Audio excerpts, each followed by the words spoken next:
All right, and welcome to what I'm calling the Smart Mark Time Machine. In essence, I sit here kind of in awe of what I'm trying to do here. I'm not in awe of what I'm trying to do here, but what I'm trying to do here is that we have simulation games in a variety of sports that provide us with the capacity and the concept of going back in time and seeing how things could have played out differently, and some of the great what ifs of sports. And I think what could be, pro wrestling is the perfect landscape for that. And to me, therefore, using Total Extreme Wrestling, a 2020 a game put out by Grey Dog Software, we can kind of take a look through historical mods that have been made and go, what if we changed one key incident? What ripple effects would that have on the business, on the industry, and on that individual career, I guess, as a whole? And so, to me, one of the greatest what ifs is, what if Magnum T.A. didn't crash his car and prematurely end his wrestling career as a result? For those of you who might not know, Magnum T.A. was basically Jim Crockett Promotions' answer to Hulk Hogan. He was being set up, groomed, a path was being laid to him to become the face of Jim Crockett Promotions. And, their main weapon in the fight against Vince McMahon, WWF, the national expansion, all of that stuff. And then Magnum tragically got into a car accident, and he was never able to wrestle again. And it removed, he had to slide someone else in. What happens when that generational talent gets cut short? What would have happened if Steve Austin never got to reach the heights he did? What happened if The Rock doesn't hit the heights he did? You can't just put someone else in. WWE's been trying for 2 decades now to find the next Steve Austin and to find the next Rock. Ask Carlito how that worked out. So what we're going to do is we're going to say, imagine if Magnum doesn't put his car around a telephone pole in October of 1986. What does that do? Now, I've already tried to do this once. I'm learning the OBS Studio software as we go, but I'm hoping you'll be along here for the ride. So what I'm hoping for in this, I've realized after doing one trial run here, you can't just do this in one fell swoop. Really, it's going to be a multi-episode kind of concept, and I'm hoping in this first episode we're going to get from 1985. January 1st, we see right now, all the way to January 1st, 1987. That's what this first situation, I'm hoping, is going to be. So if we look at the 2 big companies, and I'll say this much, in my first go-through, which I had to abandon because I hadn't set up the OBS software, that when the game set up subsequent pop-ups, that it would pick up those pop-ups. So I was talking all about title lineages, and you couldn't see it. So tried it now, and I'm sure it's going to work out a lot better the second time around. And so the WWF, in that regard, that first one didn't really survive that long, surprisingly, despite starting with the same money as Jim Crockett Promotions. And so if we take a look right now, we'll see George Scott is the booker. Of course, Hulk Hogan is the main figurehead. You can see some of the major stars listed there. In Jim Crockett Promotions, we can see that Dusty Rhodes is the booker, and we don't have Magnum T.A. listed here as a major star. He is, however, as you can see, on the roster page. So if we go there, we can see 25-year-old white American male wrestler. He's described as... it's interesting. There's a little bit of shift from the previous one, but he has a driven personality type, 7 years of experience. We can see his skills. He's good at brawling. He's good at hardcore. We can see that he's got a strong reputation.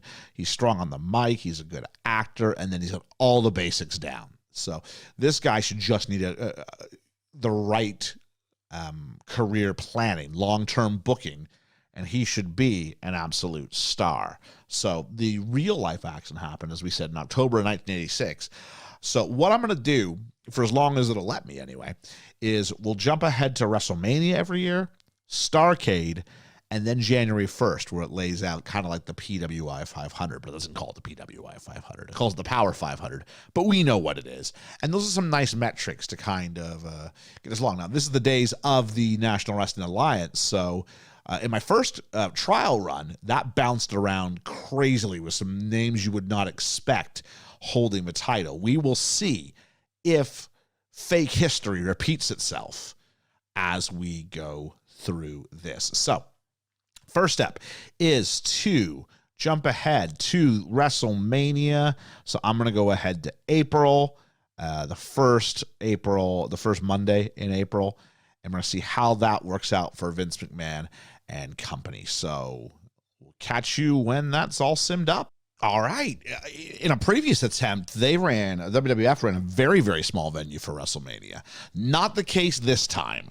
They ran in Provo at the Marriott Center, drew 30,000 fans. Hulk Hogan, star of the show. Let's take a look, shall we, at the WrestleMania 1 card here. So we've got Big John Studd defeating Jimmy Snuka to retain the WWF Heavyweight title. When did that happen?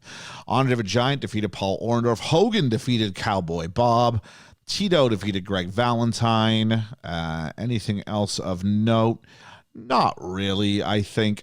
Still a far cry from the rock and wrestling sort of era, but definitely something there.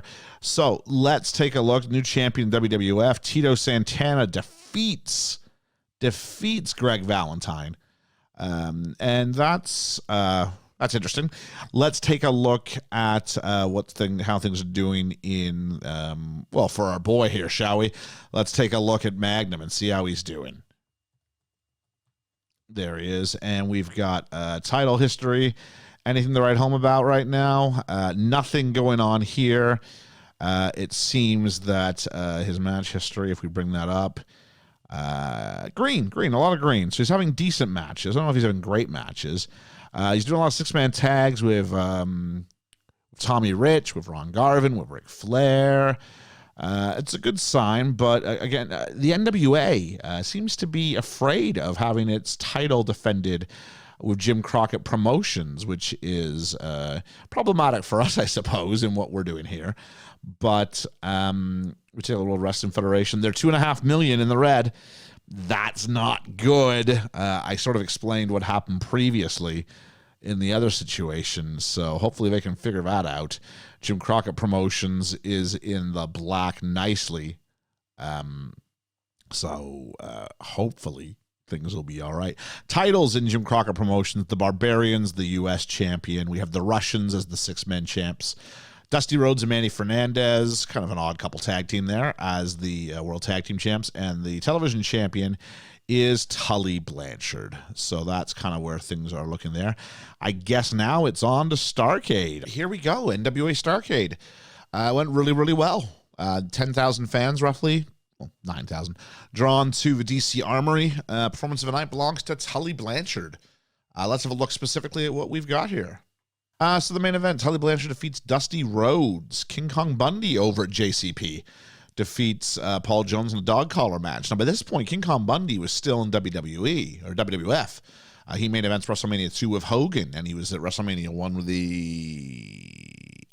not the Executioner, Special Delivery Jones he beats in like 8 seconds.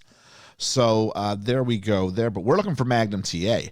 The in-crowd, Ron Garvin and Magnum T.A. defeated Manny Fernandez and Dick Slater in a strap match. So third from the top, not doing, I mean, it's a decent match, but it's not anything good. And it's a tag team, a really strange one with Ron Garvin. I don't know if we could call this a positive start to what he wants to be doing. So if we take a look now at Magnum T.A., here we go, and we look at his title history to see if anything else happened here. Nothing else has occurred. He's titleless, and he's just doing that. So let's take a look now at the promotions and see where they sit with just a year to go, or a month to go until the end of the year. Here we are.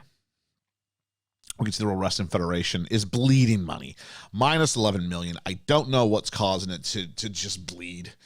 But it clearly is. They're unable to fix it, which would suggest I think they're likely to once again go out of business.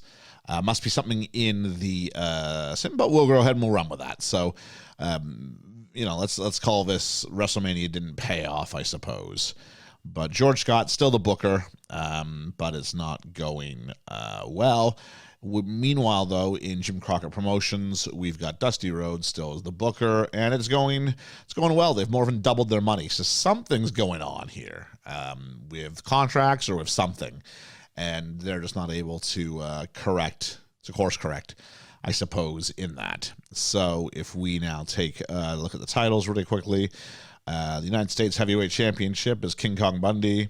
The sixth man is Ron Garvin, Tommy Rich, and Hot Stuff Eddie Gilbert. The World Tag Team, Ron Bass and Black Bart, with a cowboy theme there. And then we've got Dory Funk Jr. as the television champion, which feels beneath him, actually. Feels like he should be better than that. But he's held it for about, 2 weeks at this point. So he hasn't defended the title yet either. So, meanwhile, on the World Wrestling Federation, we've got the heavyweight champion is Cowboy Bob Orton, who beat John Studd for it, who won it from Hogan. So it's been a busy year for the title. He won it in the end of July and has not defended the title in 114 days. That's the WWF motto, I suppose. The Intercontinental Champion is the Masked Superstar. Oh, that's horrendous. Defeated Tito Santana and has had 2 successful defenses since August 4th. Women's title, Wendy Richter. And for the tag title, Don Morocco and Tito Santana. And they have had 1 successful title defense. So, it's starting to go a little bit silly already. So that is a lot of fun. All right, so we're here. It's January 1st, 1986. Here's the year-end awards. Hulk Hogan, Wrestler of the Year. Company of the Year, JCP. Team of the Year, Hogan and Andre. Surprising team. Match of the year, Cowboy Bob Orton defeating Hogan, which happened in December. There we go. Show of the year would be the Tokyo Dome show for New Japan. Young wrestler, Hot Stuff, Eddie Gilbert. Veteran wrestler, Abdullah the Butcher, Canada's own. Female wrestler of the year would be Wendy Richter. Independent wrestler of the year, Ric Flair. I guess JCP counts as independent at this point. Manager of the year, Bobby Heenan. Announcer of the year, Ichiro Furutachi. Color commentator, Bobby the Brain. A lot of people like Brain and Monsoon as their all-time favorite. If you're old school, that tends to be people's announced team that they choose. I'm sorry. I'm a really big fan of Vince McMahon and Jesse Ventura. That was my favorite side of it, as opposed to Bobby, who's fantastic, and his 92 Rumble call can't be overstated. But rather than try and get jokes across, I felt that Ventura was good at getting the wrestlers over, and sometimes Heenan took a little bit too much shine to himself. 92 Rumble is not part of that conversation. That match isn't half the match it is without his call. But that's just me. But as far as our re-universe here, well done for Bobby the Brain. Let's take a look at the PWI 500. We'll take a look at some stuff here. We've got, I'm looking for Magnum T.A. Magnum T.A. 19th, up from 62nd. So he's going the right way. I just don't think he's really at the point where he's taking over yet. Where are we at here? We are at title history. Nothing yet. He's just being built. Slowly but surely, he's being built up really quite well. Tag teams again. This tag team of Ron Garvin. Strange. Absolutely strange. But a decent position. Let's just take one last look at the company, see if anything's changed. I mean, WWF's going to be bleeding money still. But outside of that, let's just take a look at the promotions and see where we're at. We'll start with the WWF because Lord knows how long they'll be around for. $12 million in the hole. The company's just far too big. Roster, that's not even what I need to see, but you can get the idea there. What I wanted to look at was titles and go Cowboy Bob, still the heavyweight, Intercontinental, still Mass Superstar, Wendy Richter, and Adrian Adonis and Dick Murdoch managed to wrestle away literally, the titles, three-time champs, Adonis and Dick Murdoch. So decent job there. Whereas if we go to NWA, oh, I know what I need to do. I need to see what's going on with the NWA World Title. That's been a bit of a mystery to this point. But let's take a look at Jim Crockett Productions here, and we'll look at is in the U.S. is still Bundy. The six man is the same as it was previously. The Cowboys again, and Dory Funk Jr. Everybody's still the same there. But let's find, maybe if we start with Ric Flair. Maybe if we start there. Is Ric Flair, is he independent because he's not with Jim Crockett Productions? That is insane that he has walked from Jim Crockett Productions. Wow. The path for Magnum T.A. couldn't be any bigger. And you can see he's listed clearly on the key personnel screen right here now.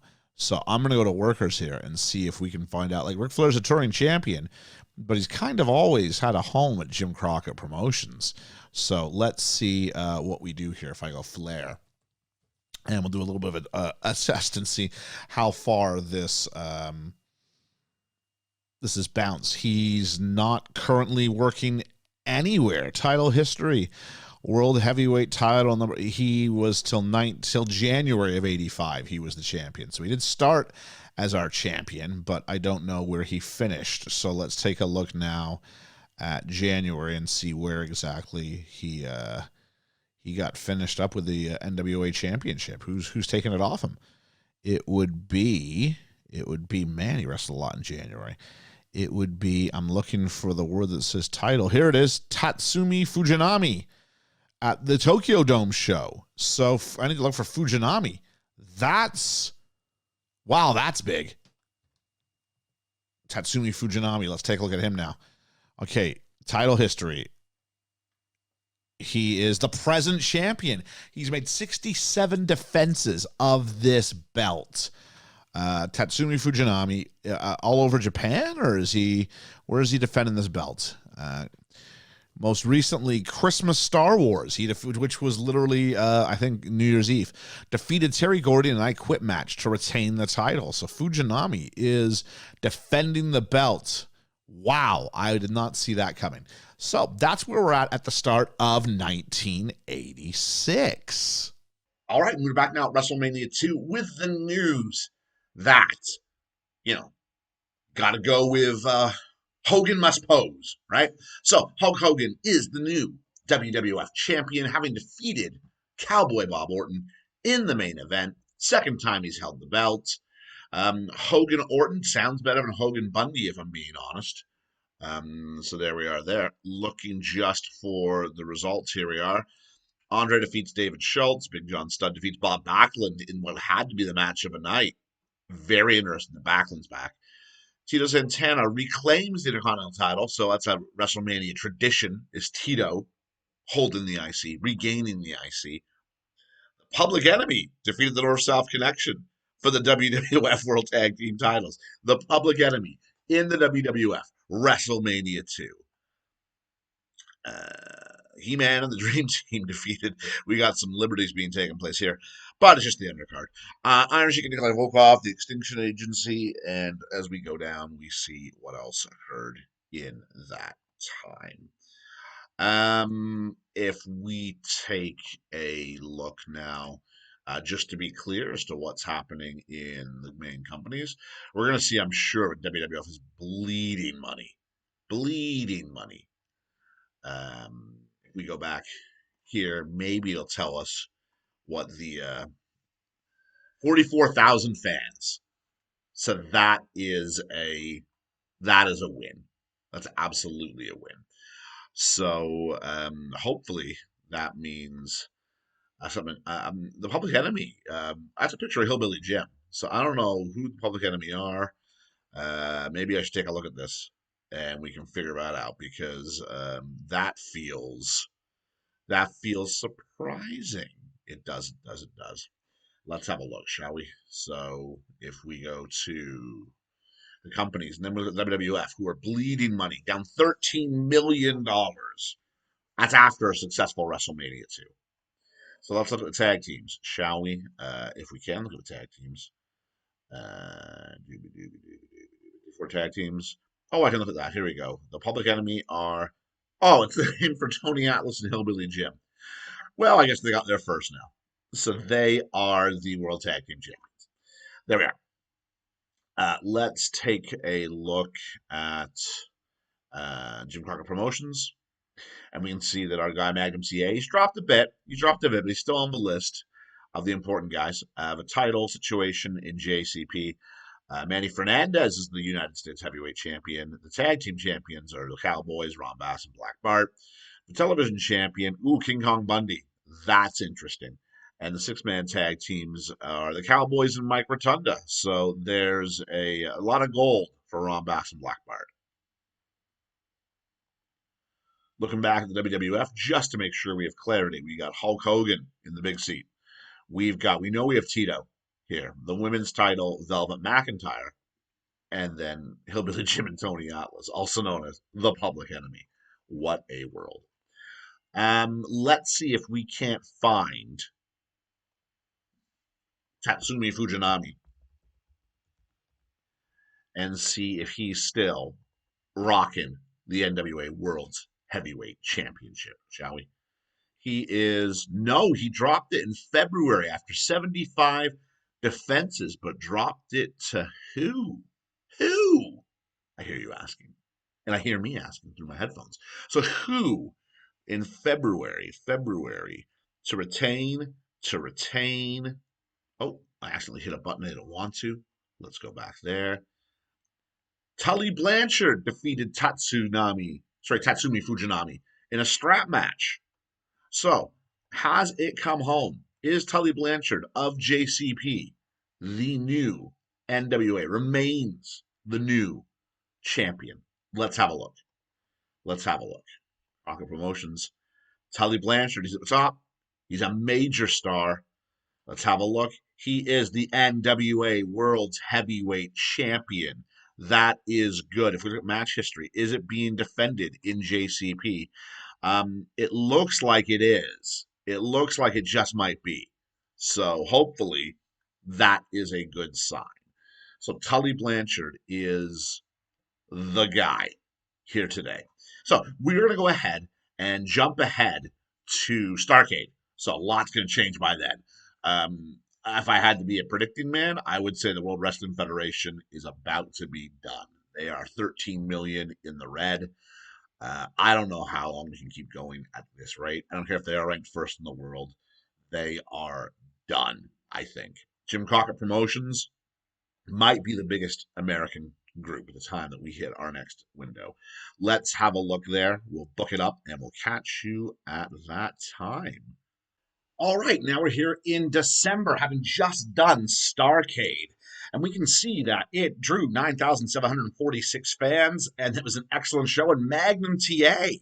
put in the star performance of the show. Let's take a look and see what specifically we are going about here.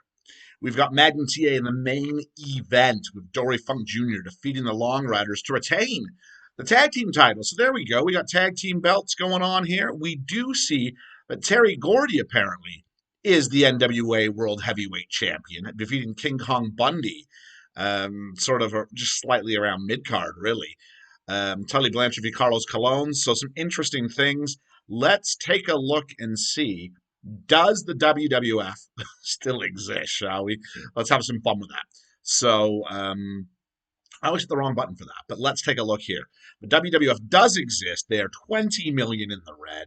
One surely must think that they are on their way out. George Scott's still the booker. Everything else is kind of as you might expect. Bob Backlund is still around. That's kind of a surprise. If you look at this I believe the higher up you get on the left here, the more of it is. That would suggest that Roddy Piper is the biggest star in the company, although on the roster page, we don't see that on the roster page. Roddy Piper be third. So interesting kind of how that looks. How that looks and how that goes. But let's take a look at their titles to see where they're at. Here we got Hulk Hogan still rocking the World Championship. He's been doing that since WrestleMania 2. So there we go. The Intercontinental Belt, Road Warrior Animal with the belt, having defeated Tito Santana. Probably Tito looks forward to reclaiming that at WrestleMania if we get to WrestleMania 3. The women's title held by Joyce Grable, who defeated Velvet McIntyre. She has had, and actually Velvet McIntyre defeated, oh man, this belt's been hot potatoed. Look at this. When we left, Velvet McIntyre was the champion. She then dropped it to Tracy Richards, who then dropped the Velvet McIntyre, who dropped it to Joyce Grable. And this is in the era of not even Big Four pay-per-views. If anything, you've got WrestleMania, and that's really about it. WrestleMania, we're coming to WrestleMania 3, yeah. So I don't even think the Wrestling Classics happened yet. So maybe the Wrestling Classics happened, but Saturday Night's Main Event and WrestleMania really are big sort of moments here. So that is surprising. If we take a look at the, we know that Terry Gordy is the world heavyweight champion. So let's take a look at him for a minute. There's a bunch of his stuff there. Title history. Here we go. So he is the NWA World Heavyweight Champion. Has only been it for about a minute. He had the one defense at Starrcade. Who did he beat for it? We shall find out really shortly, I think, because he defeated for the NWA. Magnum T.A, our boy, Magnum T.A, was the NWA World Heavyweight Champion. We've hit December. We've avoided the car accident, and he was already pushed to the main event, both literally and figuratively. He was the world's heavyweight champion for how long? We'll take a look. But then dropped it and is a tag team champion. So he's doing okay for himself. For sure. So let's go Magnum. There we are. Quick jump to him. Here we are, Magnum T.A. Title history. He held that NWA World Heavyweight Championship for about 2 weeks. So, but you know what? A cup of coffee with the belt is still a title reign. So let's see who he beat for that belt. Was that Tully Blanchard or was that someone else here? Let's take a look here. Oh, there's a lot of world tag team titles and other stuff here I'm looking at. Terry Gordy defeated Magnum T.A. Magnum T.A. to retain. Defeated Sika, but who did he beat in order to win it? He defeated Tully Blanchard to retain. Oh, okay. So Magnum T.A. defeated Tully Blanchard first blood match, the NWA World Heavyweight title. So Tully Blanchard already up there, moving. He's already won the world title. He is a main eventer. I'm sure if I go to Jim Crockett Promotions, I'm going to see him listed amongst the very, very top available to them as a major star. Let's take a look at this now. We have Magnum T.A, a major star, listed only behind Tully Blanchard up there. But Magnum T.A is also a figurehead. He is the key person on the roster, in the industry. In a world where it looks like the WWF are on the verge of collapse, what is that going to mean for the way that history will be written? Where is Magnum T.A going to lead Jim Crockett Promotions? Let's take a look. We're going to go as far as January 1987. We'll take a look at the end of year stuff, and then we'll call it a goal on this episode here. We have quantum leaped and saved in the Smart Mark time machine. We have saved Magnum TA. We have made him a world champion, and oh, the ripple effects that are taking place. So we're going to go forward just until the start of the year, and we'll see where that goes. Catch you on the flippity flop. And that is now January 1st, 1987. End of year shenanigans. Wrestler of the year, Rowdy Roddy Piper. Someone who I thought was always criminally underrated. One of my all-time favorites. Canada's own, Rowdy Roddy Piper. So next up, company of the year, we've got New Japan Pro Wrestling. So not JCP for a second straight year. Team of the year, Antonio Inoki and Tatsumi Fujinami. Match of the year goes to Hogan defeating Backlund. Is that 2 years in a row Hogan's had the match of the year? I want to think it was Hogan and Orton, but I could be wrong last year. I wonder if it shows me previous entries on that. Not when I double click here, or if I double click here. So maybe I'll see if there's another way to do this. Show of the year, All Japan's October Giant Series, which again I think was the same last year. Young Wrestler of the Year, Davey Boy Smith. Someone I think is criminal. It's a shame that no one's ever made Davey Boy a world champion. That it never happened. It feels like one of wrestling's great missed opportunities. And then by the time they finally decided to try and pull trigger a little bit more, I think later on, I think it was too late. I think it's the Dolph Ziggler effect. You really have to pull it, you know, when the moment's right, or else fans just get used to seeing you in a certain spot. And I think that was the Davey Boy situation. Veteran Wrestler of the Year, Antonio Inoki. Female Wrestler of the Year, Wendy Richter. Most Improved Company for what it's worth. Joint Promotions, Independent Wrestler, Terry Gordy. Is Terry Gordy now gone from JCP as well? That would be interesting. It was Ric Flair last year, as you remember.